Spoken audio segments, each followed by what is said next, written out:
Bonjour à toutes et à tous, vous écoutez Cinécast. Salut Thibaut. Salut Guillaume. Cinécast, c'est le podcast qui chaque semaine vous recommande des films à voir au cinéma, en streaming ou VOD. Aujourd'hui, on vous parle d'un film qui s'appelle Speak No Evil. C'est un film qui est sorti en Belgique le 11 septembre, mais il sortira en France le 18 septembre. Un film d'épouvante, un film d'horreur. On arrive doucement dans la saison de l'automne. En tout cas, la météo est déjà bien là, ça c'est sûr. Un film de James Watkins avec James McAvoy, Mackenzie Davis, Aisling Franciosi On dit et Ashling. Aisling Ashling. Franciosi et Scott McNairy. De quoi parle ce film? Peut-être que le titre vous dit quelque chose. Il s'agit d'un remake, nous en parlera un petit peu Tout après. à fait. Ça parle d'une famille américaine qui passe un week-end dans la propriété de rêve d'une charmante famille britannique. Settle in. I promise you guys, it's gonna be a great weekend. Ça va être un bon week-end, tout ça, Thibaut. Ou pas. Parle-nous déjà un peu de ce projet Speak No Evil. Ça dit quelque chose peut-être à certains d'entre vous, habitués du genre. Oui, bah, c'est un film de base danois réalisé par Christian Tavdrup, qui est sorti il y a 2 ans. Ah oui. Oui, qui était passé, je pense, à Berlin, si je dis pas de bêtises, et j'en dis peut-être, parce que j'ai pas vérifié. En tout cas, assez récent, quoi. Pour faire un remake, c'est vraiment hop, à la volée Ouais, directement, quoi. ouais. D'ailleurs, ici, je vois que sur la page du site que nous utilisons pour mettre le synopsis, ils ont mis par James Watkins, mais Oui. ils n'ont pas mis par Christian Tavdrup, qui James est quand même le réalisateur Oui, et le oui, scénariste mais du c'est parce qu'il premier n'y a film. que James qui a fait le scénario, visiblement, Mais, l'adaptation.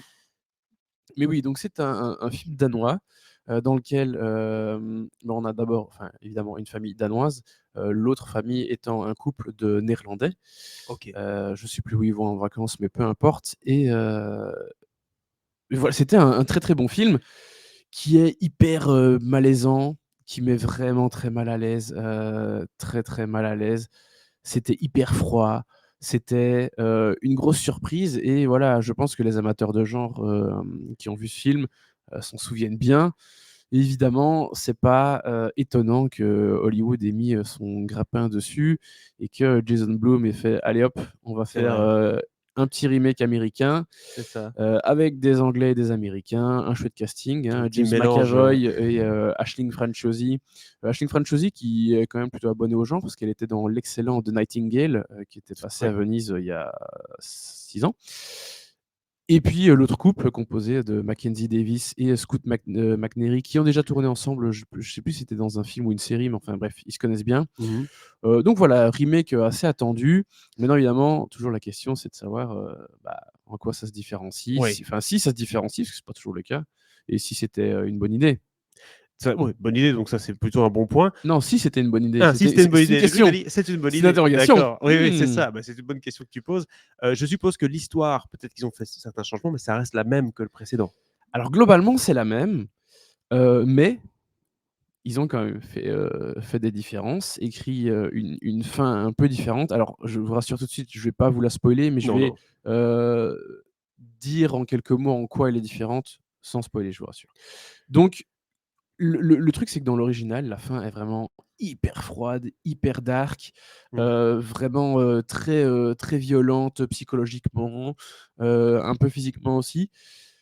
Vraiment Ça s'arrête net, quoi. une fin mémorable. Oui. Et ici, la fin est quand même un peu beaucoup différente. Un peu plus consensuel, peut-être. On est dans le cinéma américain, Mais on elle est est dans quelque plus, chose de plus. Voilà. elle est plus américaine. Oui. Le truc, c'est qu'une fin comme dans l'original, les Américains, ils font jamais ça. Non. Parce que d'un point de vue moral, je pense pour eux, c'est pas vraiment acceptable de laisser ce genre de choses se produire. On a bien vu la fin de Get Out. Il y avait plusieurs fins qui avaient été tournées pour le film. Finalement, ils ont pris celle qu'il y a dans le film. Je ne vais pas spoiler pour ceux qui n'ont pas vu Get Out. Voilà, il y a prescription, mais voilà. Ils ont pris une fin un peu plus consensuelle, plus sympathique pour le héros. Ouais. Alors que normalement, la fin était censée être vraiment très dark, Ouais. avec un peu de prison et tout, quoi. Donc ici, c'est très différent. Bah, disons qu'on a un peu, c'est un peu la même chose. Oui. Même C'est-à-dire producteur en que, plus. Oui. oui, enfin, mais oui, même producteur que Get Out, Tout à fait. Jason Blum, exactement. Mais donc ici, voilà, la fin est quand même très différente. Et autant elle a un petit côté un peu plus entertainment américain, ou le week-end catastrophique qui se produit pour ce couple américain qui arrive chez les Anglais, euh, ils vont pas se laisser complètement faire. Non. Et ça, dans l'original, il n'y a pas. Et pour moi, c'est ce qui fait que l'original est excellent, c'est que c'est vraiment sans concession, c'est hyper fort et Oui, il va au vous êtes bout pris de dans son un piège, concept. quoi, c'est C'est ça. ça, tu es vraiment piégé. Alors ici, il y a des tentatives de on se rebiffe. Oui. Une aventure, quoi, c'est ça. On va essayer de s'en sortir, on est en famille, on va se serrer les coudes. Voilà, Exactement. exactement. Et pour moi, même si il y a des choses qui fonctionnent, forcément l'impact final est moins bon. Oui. T'as presque spoilé le film, quoi. Mais Non, mais en tout vraiment, cas, non, pas. Vous allez voir, franchement, il y a quand pas. même des surprises, c'est Pas ça. vraiment. Et même si on a ce combat, cette dualité du coup entre les familles qui essaient de s'en sortir, ce qu'on n'a peut-être pas dans l'original, il y a quand même des surprises. En tout cas, ça a l'air surprenant. Il y a l'air d'avoir pas mal de petits rebondissements. On le voit ne fût-ce qu'à la bande-annonce, qui est un peu trop longue. Je vous conseille de ne pas la voir en entier parce que ça en dit un peu trop. Mais sinon, tout le reste, donc ça, c'est vraiment même pas le dernier tiers du film. Tout le reste, c'est à peu de choses près exactement les mêmes situations. Il y a des petites choses un petit peu différentes avec les enfants, où le fils du couple anglais est un peu plus présent et proactif dans ce qui se passe. Ouais. Mais sinon, donc, dans les grandes lignes, c'est un remake presque scène par scène. Mais voilà, il y a ces différences sur la fin principale. En tout cas, James McAvoy avec ses muscles et sa chemise de bûcheron, ça me fait un peu peur quand même. Je trouve qu'il a l'air de bien s'amuser dans ce rôle-là. De taré, il l'a déjà fait dans plusieurs films, hein, Oui, dont oui, oui. récemment pour M. Night Shyamalan. Mais ici, il y a des changements. Dans l'ensemble, je trouve bien. Tous les 4 et les enfants sont bien. Même les quelques second rôles, comme le restaurateur, le babysitter, etc. Parce que ça change pas. C'est comme dans l'original.